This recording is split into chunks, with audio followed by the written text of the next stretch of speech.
Hello guys, welcome to my channel. তো আজ আমি দেখাবো তরকার রেসিপি।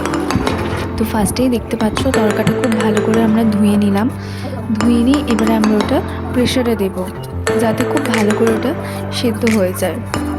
তারপরে আমরা ওটা অন্য একটা পাত্রে তুলে রাখবো। তারপরে আমরা একটা কড়াই নেব, তারপরে ওর মধ্যে দিয়ে দেবো একটু তেল।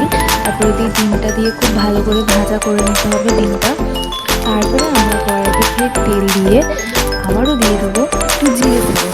জিরে ফোড়ন দেওয়ার পরে দেখতে পাচ্ছি মা দিয়ে দিল পেঁয়াজ কুচিটা খুব লাল করে ভেজে নিয়েছে। লাল করে ভেজে নিয়ে তারপরে দিয়ে দেবো রসুন কুচি।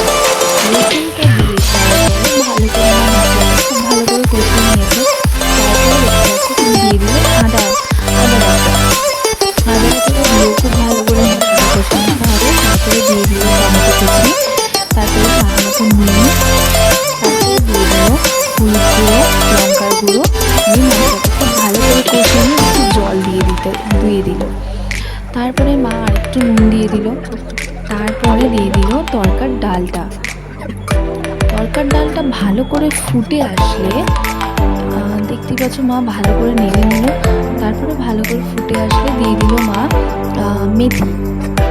এটা কিন্তু